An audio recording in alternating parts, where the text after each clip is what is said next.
All right, boys. So the devil himself dropped me off on God's doorstep. And that's kind of what I'm going to get into today. It's a bit of my testimony, it's a bit of my life story. And I'm really going to kind of go back in time through history and explain how this process took shape and eventually concluded in finding Christ and accepting Him, even though it was probably the last thing on my list that I wanted to end up doing. But let's get into it. So, I spent the majority of my formative years rejecting God in a formal sense of the word. So, I saw religion as an institution, which I still do largely. And I had experience with religions, a lot of different religions in my childhood, which is probably a story for another day, but very varied experiences, which led me to have a very broad and unspecific concept of religion. And I outright rejected it. I didn't want to have anything to do with it. I thought it was man made. And although I believed in a higher power, I knew there was a God.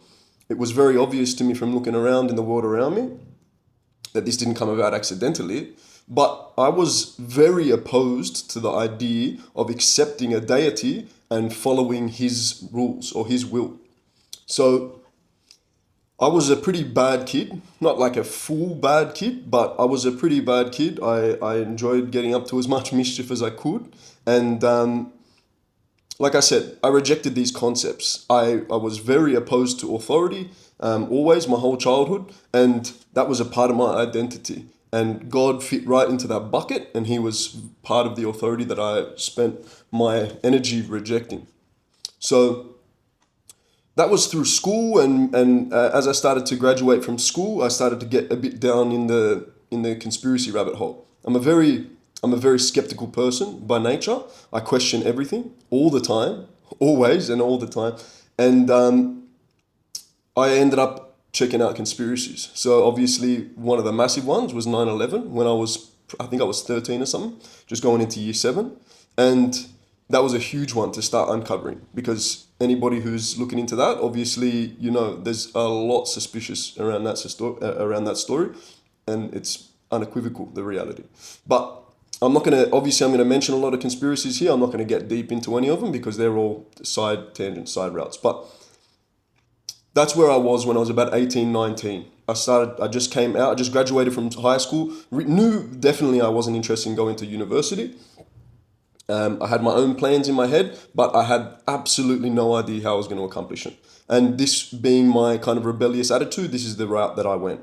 And so you go 9/11, you got the military industrial complex, you've got how corrupt the governments are and how the democratic system is broken. And basically it led me to understanding the rat race, which is basically that society as a whole is largely set up for us to be prisoners in a sense. Not Don't get too dramatic with it, but in a sense it is true. And like for example, as it paints in the Matrix, that we're batteries feeding a system. Yeah. So that actually led me to depression. When I was 18, 19, my brain couldn't really cope with that. It's not like I was like depression in some clinical sense of the word. I was just spewing. I was thinking about my set of circumstances, thinking about how unskilled I was. And now here I was, finished school, and now I'm supposed to go out into the world and make something of myself, a young man. And I felt the pressure of that to live up to that masculine imperative. And I'm sitting around thinking, bruv, the whole system is designed for me to fail.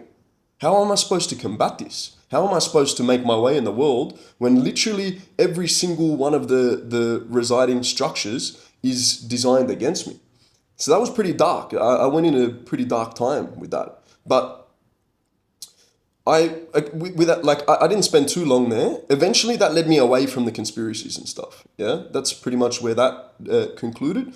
I always kept an ear to it, but around 18, 19, 20 is when I started to just detach myself from that because it wasn't really giving me much benefit at that time. It made me understand the way that the world works. It was very formative. It was a very formative part of my journey. But I realized to continue spending my time and energy in it would be destructive because like honestly I didn't have the tools, the mental and realistic tools to deal with it at the time. So cut forward, yeah, I end up in the world making something of myself. I start building some different businesses, tinkering around, failing a lot, obviously, but I start to make my way in this world and start to subvert and circumvent some of these systems that were facing against me, you know, and I started to feel a sense of pride and a sense of peace and fulfillment around that. It's like, okay, I kind of beat the system here. When I was 21 years old, I promised myself that I would never have another boss again in my life. It's not some wild story, but there was a story and some circumstances that led to that. And I'm a pretty stubborn person. I promised myself that I would die as a 90-year-old man who dedicated his whole life to trying to make something of himself by himself, rather, and have failed. I would rather that option, being a 90-year-old man who had tried his whole life and failed, than somebody who just took the check, took the easy way out, and at 90 years old thinking to myself, hey bro, you never really gave that a good shot. I knew that at a young age, and I took that road. So where did that lead me? That led me to, I moved out of home when I was about 23, I think. And I moved overseas. I started some businesses, running businesses, starting to gain some success. And I thought I had it all figured out. I was chilling. I'd kind of broken the system, broken the mold. I'd defeated the rat race. I was living life on my own terms. And I was honestly chasing quite a material. I was never really focused on material possessions or something, but I was definitely chasing self-gratification and pleasures in life, you know, womanizing and enjoying life, partying, hanging out, going on trips, traveling around the world. I was living good, and I was living life on my terms, and everything seemed to make sense at that point in my life. Everything seemed to make perfect sense. I did always keep my ear to the spiritual side of life. It's not like I abandoned it. I was always very that way inclined. I think it was always very obvious to me from a young age that the world around us is it's a material and immaterial place. There's two sides of the coin, and to ignore one is kind of senseless. It seems completely logically bankrupt to me to pretend like there's not a metaphysical element to this life. So, for example, what are dreams, thoughts? You know, what are aspirations? What are goals? What are all these things, these immaterial things? What are all the unexplained phenomena that science doesn't account for? You can call them miracles, which happen all over the world that we can't explain through traditional lenses. So I did always keep an eye and an ear to this spiritual side of life, and that manifested itself in different ways. Like I meditated, I started meditating. I did not skip a day in meditation for about 10 years straight. So I was very dedicated and disciplined when it came to my meditation. I was, of course, always interested in self-betterment, so trying to make something of myself spiritually, ethically, morally. You know, like I was very interested in being a good person. It's not like I was a selfish person. It's not like I was a destructive person. I always had discipline. I always had goals and aspirations, and I could always keep things kind of on track and guide my life through these models. So it was almost a Buddhist mindset, kind of the Tao Buddhism, but there was a gigantic element of psychedelics in that as well. So I'd been doing psychedelics since I was very, like maybe 20, 21, all of them, from LSD, mushrooms, ketamine, all of them, just experimenting around. I've never had an addictive personality, so I never had an issue. It's like I could just dive into this experience, could take what I wanted to take out of it, and I could leave it for long periods at a time. It was never a big issue for me. So I gained a lot of depth and understanding through these psychedelic experiences.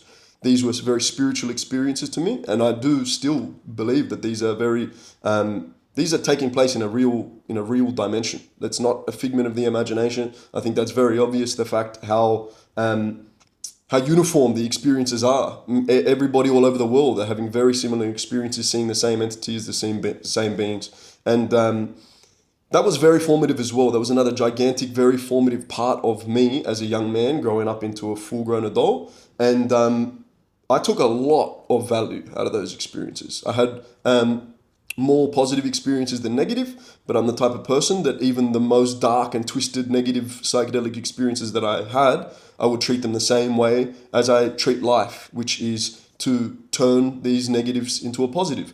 And I even found with the psychedelic experiences that the more dark and twisted they were, the more there was to be gained if you really, sat with them and processed them afterwards and integrated the lessons that you took away from them. So that's where I was. That was the state of my life. It was a good existence. I didn't have any issues in my life. I didn't have any real reason to go in any other direction. I was living life on my own terms. I was self-gratifying. I was having lots of pleasure in my life, lots of fun times, lots of pleasure, lots of experiences with different women. And I felt like that was what a young man should be doing with his life. I felt fulfilled and I felt happy and I felt content. And I felt like I was winning. I felt like I was doing the right things in my life, and I was in a good place. So, cut to kind of what you would call the next stage, the next phase, and that's around COVID time.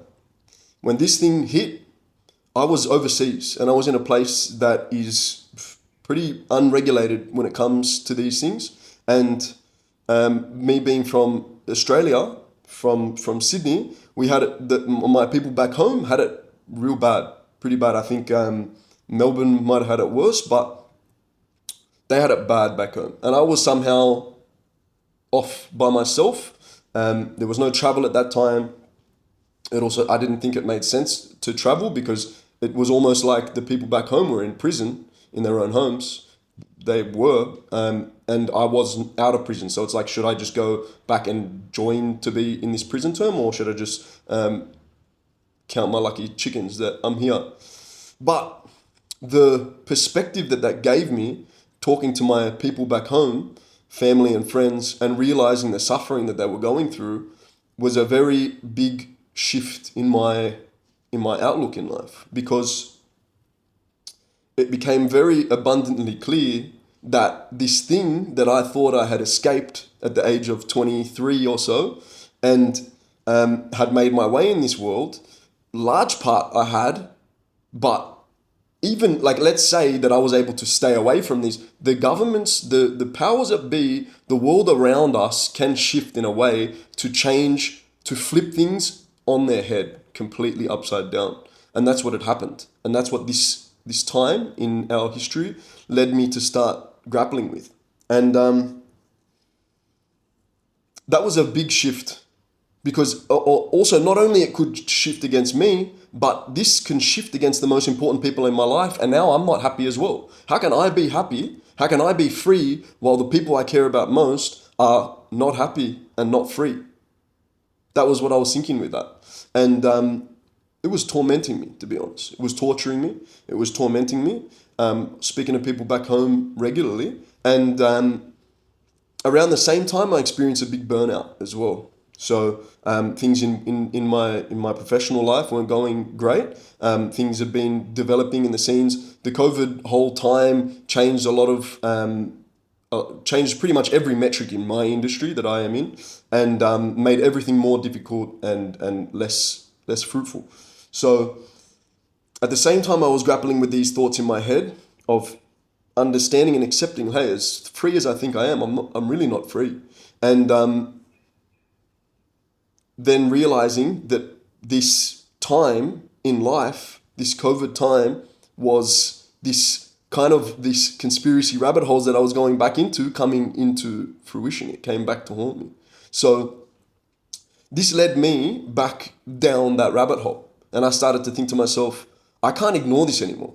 If I ignored this because it wasn't doing me any favors anymore, but right now it's not about me anymore, it's bigger than me. And I'd become a full grown man by that time in my early 30s. And I realized I need to start trying to figure this out, because there's more to this than meets the eye. This is not something simple. There was something urging me inside, telling me that it's bigger than what I thought initially.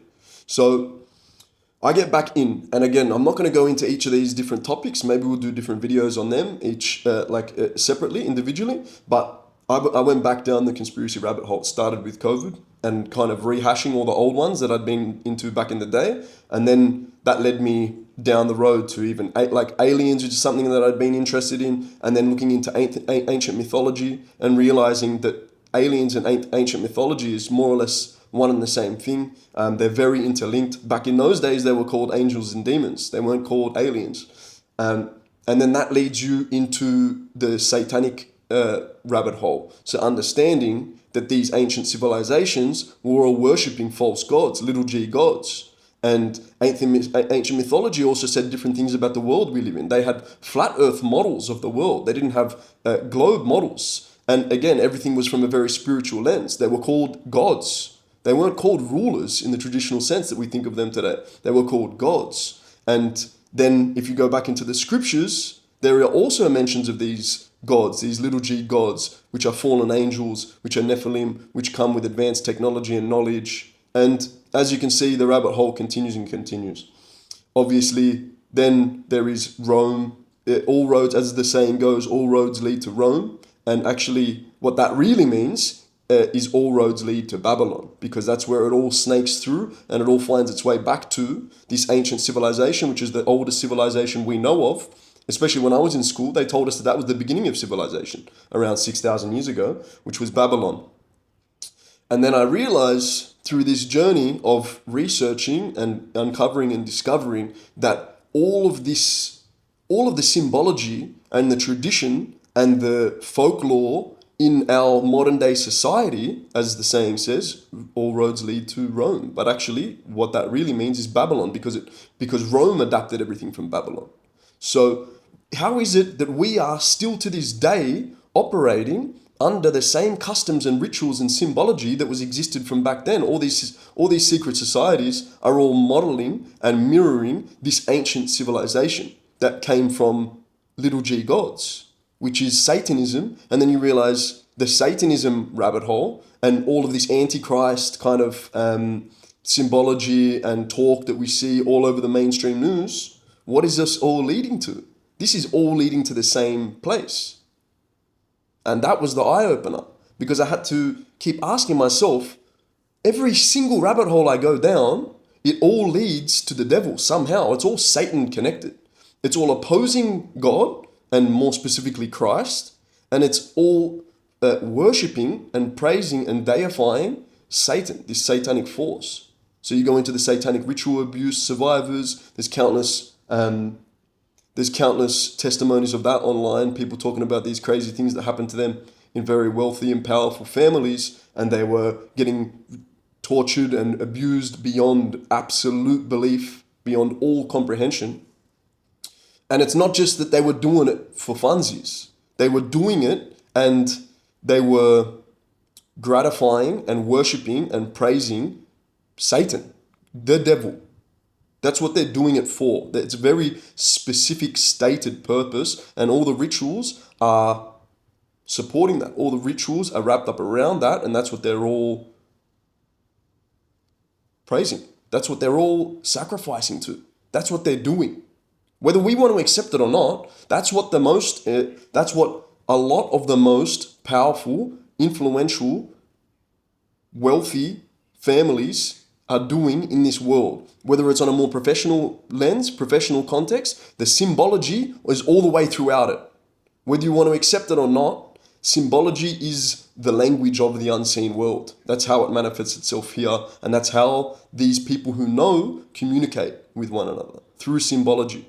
And the symbology is everywhere, all the way through Google and Apple and all of them. Every big institution and even the Vatican, even in church, this is everywhere. Don't get me wrong. The devil has infiltrated every single institution known to mankind.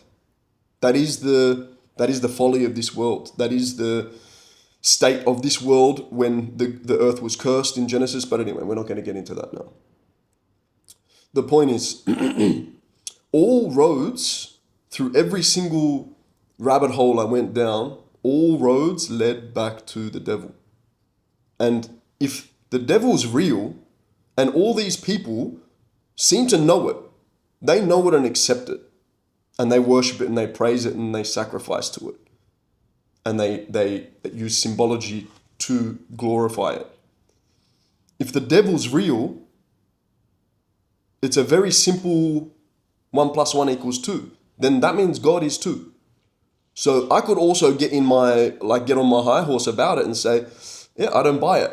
And there might be a lot of this. Like, the longer you look into this, I looked into this stuff for years. The longer you look into it, the more unavoidable it becomes. That these people in the world, that a gigantic sect of the world is praising these entities. Whether you want to accept that or not is on you. But the fact is, they do.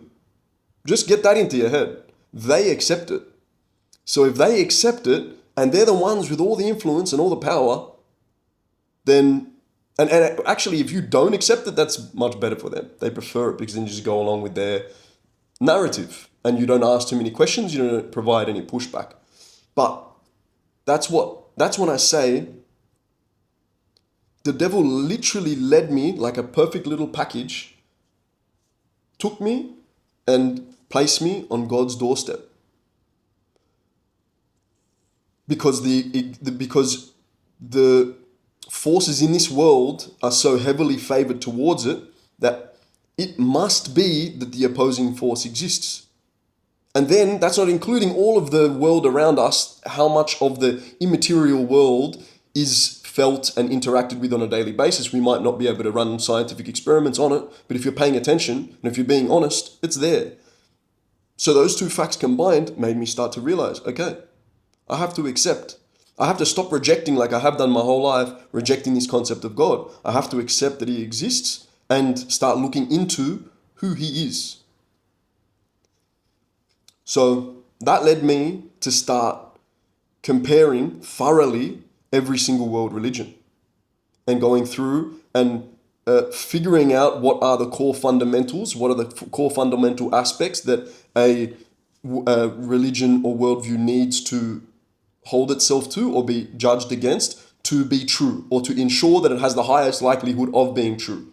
Because like atheists always want to argue, unless you can provide proof it's not true. It's like, yeah, you can't prove the opposite either. So that puts us both at a stalemate.